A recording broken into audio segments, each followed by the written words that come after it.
Bismillahirrahmanirrahim. Assalamualaikum warahmatullahi wabarakatuh. Alhamdulillah, wassalatu wassalamu ala rasulillah. Kembali lagi di channel Ayah Jud. Semoga Allah senantiasa memberikan kesehatan, keselamatan, berkah ilmu, dan senantiasa istiqomah di jalan Allah. Amin, amin, amin, ya rabbal alamin. Allahumma amin. Teman-teman, pada kesempatan kali ini kita akan kembali membahas tentang guru honorer dan P3K terkait tentang CPNS, yaitu masih ada peluang guru honorer jadi CPNS. Oke teman-teman, sebelum kita mulai masuk kepada informasinya, jangan lupa subscribe, like, dan aktifkan tombol loncengnya untuk bisa terus mengikuti channel ini. Oke teman-teman, langsung saja kita akan lihat informasinya. Informasi ini dikutip dari kompas.com. Jakarta, Kementerian Pendidikan dan Kebudayaan atau Kemendikbud menyatakan bahwa guru akan tetap ada dalam formasi calon pegawai negeri sipil atau CPNS, sehingga masih ada peluang mereka menjadi PNS. Dilansir dari Antara pada Sabtu 23 Januari 2021, Direktur Jenderal Guru dan Tenaga Kependidikan Kemendikbud Iwan Syahril mengatakan, formasi CPNS bagi guru tetap akan diadakan ke depannya. Di samping pengrekrutan guru pegawai pemerintah dengan perjanjian kerja atau P3K dengan skala besar yang menjadi fokus pemerintah pada tahun 2021. Nah, jadi dapat kita simpulkan dari pernyataan ini bahwasanya di tahun 2021 ini lebih terfokus kepada pengrekrutan P3K dan CPNS insya Allah akan direkrut untuk ke depan, baik itu tahun 2022, 2023, 2024 dan 2025 dan sekian akan ada untuk ke depannya. Namun di tahun 2021 ini terfokus kepada P3K. Nah, ini dari hasil pernyataan yang diungkap itu yang dapat kita simpulkan. Iwan menjelaskan pemerintah pada 2021 ini fokus melakukan pengrekrutan hingga 1 juta guru P3K. 1 juta guru P3K termasuk sangat banyak teman-teman ya. Pemerintah mendorong para guru honorer serta lulusan pendidikan profesi guru melamar menjadi guru P3K. Kinerja guru sebagai P3K akan menjadi bagian dari pertimbangan penting dalam penerimaan CPNS. Kemendikbud terus berupaya memperjuangkan agar para guru mendapatkan kesempatan memperjelas status dan meningkatkan kesejahteraannya. Nah, jadi Kemendikbud, Menteri Pendidikan dan Kebudayaan tetap berupaya keras ya, tetap memperjuangkan, memperjelas dan meningkatkan kesejahteraan para guru. Menteri Pendidikan dan Kebudayaan Mendikbud Nadiem Anwar Makarim memang menyebutkan fokus 2021 adalah pengrekrutan P3K dengan kapasitas hingga 1 juta guru. Formasi CPNS guru ke depan tetap akan ada, karena kebijakan itu akan sejalan dan saling melengkapi dengan pengrekrutan guru P3K. Kami mendorong para guru honorer serta lulusan pendidikan profesi guru melamar menjadi guru P3K. Kinerja yang baik sebagai guru P3K nantinya akan menjadi pertimbangan penting jika guru P3K yang bersangkutan melamar menjadi CPNS, kata dia.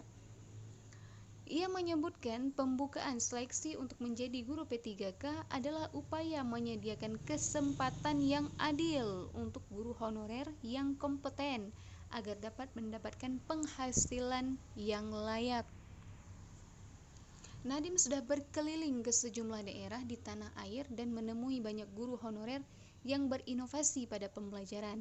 Namun, di sisi lain, para guru honorer tersebut mendapatkan penghasilan yang jauh dari kata layak, yakni 100.000 hingga 300.000 per bulan.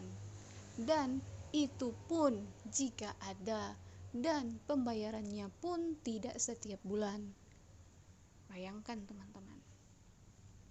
Nah, jadi seleksi ini merupakan angin segar bagi guru honorer untuk dapat meningkatkan kesejahteraan. Kata dia, Guru yang dapat mendaftar dan mengikuti seleksi tersebut yakni guru honorer di sekolah negeri dan swasta yang terdaftar di data pokok pendidikan atau Dapodik dan lulusan pendidikan profesi guru atau PPG yang saat ini tidak mengajar.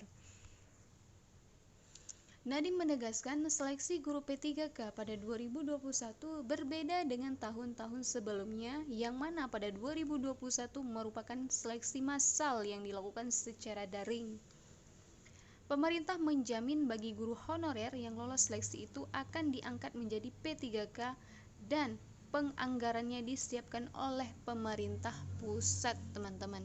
Jadi yang di 2021 ini langsung pusat yang menganggarkannya, bukan daerah ya. Walaupun nantinya akan dilimpahkan ke daerah, namun anggarannya itu tetap berasal dari pusat. Seleksi guru P3K pada 2021 akan berbeda dari tahun sebelumnya. Jika sebelumnya formasi guru P3K terbatas, maka pada 2021 semua guru honorer dan lulusan PPG bisa mendaftar dan mengikuti seleksi, dan bagi yang lulus seleksi akan menjadi guru P3K hingga batas 1 juta guru. Nah, jadi ini kuota yang diminta adalah 1 juta formasi guru dan sangat banyak ya teman-teman. Jadi guru honorer di Indonesia juga sangat banyak. Dan untuk yang bisa mengikuti seleksi ini tidak ada kategori ya, seperti yang tahun lalu khusus untuk K2, ini tidak. Namun siapa saja yang dia itu memang honor dan ada datanya di Dapodik dan lulusan PPG maka boleh mendaftar. Pemerintah pusat juga mengundang pemerintah daerah untuk mengajukan formasi lebih banyak sesuai dengan kebutuhan. Perbedaan selanjutnya adalah jika sebelumnya setiap pendaftar diberikan kesempatan mengikuti ujian seleksi sebanyak 1 kali, maka pada 2021 diberikan kesempatan ujian hingga 3 kali. Nah, di tahun 2021 ini mungkin akan ada tahap seleksinya. Ya, jadi pada tahap seleksi ini jika kita gagal pada tahap yang pertama, seleksi yang pertama, maka kita boleh mengikuti seleksi yang kedua sampai seleksi yang ketiga. Nah, jadi kita mempunyai 3 kali kesempatan untuk bisa menjadi P3K. Nah, jadi jangan menyerah teman-teman. Jika gagal pada tes yang pertama, maka ikuti lagi tes yang kedua. Jika gagal lagi, ikuti tes yang ketiga. Itu di tahun yang sama, yaitu di tahun 2021. Kemudian sebelumnya tidak ada materi persiapan untuk pendaftar, maka pada 2021 Kemendikbud menyiapkan materi pembelajaran secara daring untuk membantu pendaftar mempersiapkan diri sebelum ujian. Nah, jadi sebelumnya P3K itu tidak ada materinya, bahkan kita nggak tahu seperti apa model soalnya, ya, seperti apa kisi-kisinya, seperti apa contoh pembelajarannya, kita nggak tahu. Nah, untuk yang tahun 2021 ini Kemendikbud itu mempersiapkan materi secara daring. Nah ya, mungkin ini belum bisa kita unduh ya, belum bisa kita lihat dan akan dipubliskan nanti insya Allah. Nah, jadi ini tujuannya adalah untuk membantu pendaftar untuk mempersiapkan diri sebelum ujian. Berikutnya, jika sebelumnya pemerintah daerah harus menyiapkan anggaran gaji peserta yang lulus seleksi guru P3K, maka pada tahun ini pemerintah pusat memastikan tersedianya anggaran bagi gaji semua peserta yang lulus seleksi guru P3K. Terakhir, jika sebelumnya biaya penyelenggaraan ujian ditanggung oleh pemerintah daerah, maka pada 2021 biaya penyelenggaraan ujian ditanggung Kemendikbud. Berarti ini memang serius pengrekrutannya ya. Oke. Skema P3K diklaim menjadi opsi paling baik dan realistis dalam pembenahan tata kelola guru, peningkatan kesejahteraan guru honorer, dan mendorong percepatan profesionalisme kinerja pemerintah. Terkait kesejahteraan, misalnya, skema P3K memberikan kesempatan luas kepada guru, khususnya honorer, memperoleh gaji dan kesejahteraan yang lebih baik. Melalui skema P3K, seleksi yang dilakukan tidak membatasi usia, sehingga kesempatan melamar lebih terbuka lebar. Bahkan, guru berusia 50 tahun dapat mendaftar dan digaji standar pegawai negeri. Pernyataan BKN, Pernyataan BKN Kepegawaian Negara atau BKN, Pernyataan Badan Kepegawaian Negara atau BKN pada akhir 2020 terkait formasi guru mengejutkan dan mengundang reaksi dari berbagai pihak terutama kalangan guru honorer.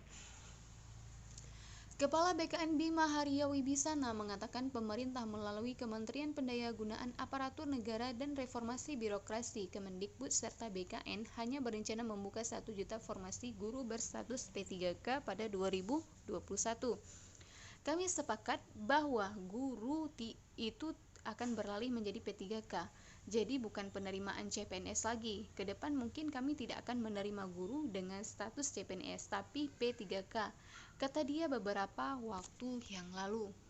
Ia mengatakan selama 20 tahun terakhir terjadi ketidakseimbangan distribusi guru antar daerah secara nasional karena pemerintah membuka formasi guru untuk seleksi CPNS. Hal itu terjadi karena PNS setelah mereka bertugas 4-5 tahun biasanya minta pindah lokasi, dan itu mengganggu sistem distribusi guru secara nasional. Selama 20 tahun, BKN berupaya keras menyelesaikan persoalan distribusi guru tersebut.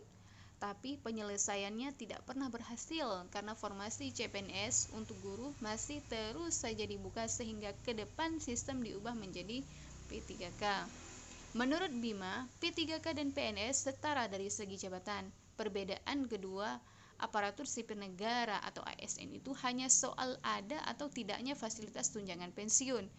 PNS mendapatkan tunjangan pensiun sementara P3K tidak mendapatkan tunjangan pensiun.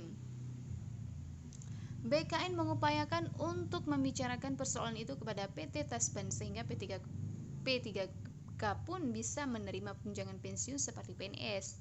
Bukan berarti tidak boleh mendapatkan pensiun, karena untuk P3K tidak pernah dipotong iuran pensiunnya. BKN sedang mendiskusikan hal itu dengan PT Taspen, sehingga jika memang P3K menginginkan, maka bisa dipotong iuran pensiunnya, sehingga berhak juga mendapatkan tunjangan pensiun. Jadi seperti itu teman-teman. Oke, jelas ya. Oke, syukran jazakumullahu khairan katsir dan terima kasih telah menonton video saya. Apabila ada kesalahan dalam penyampaian informasi, itu semata-mata datangnya dari kesalahan saya, dan apabila ada yang bisa diambil manfaatnya, alhamdulillah, silahkan diambil manfaatnya. Oke teman-teman, ikutin terus channel ini dengan cara subscribe, like, dan aktifkan tombol loncengnya untuk bisa terus mengikuti channel ini. Oke teman-teman, sampai di sini dulu informasinya. Saya akhiri, wabillahi taufiq wal hidayah. Wassalamualaikum warahmatullahi wabarakatuh.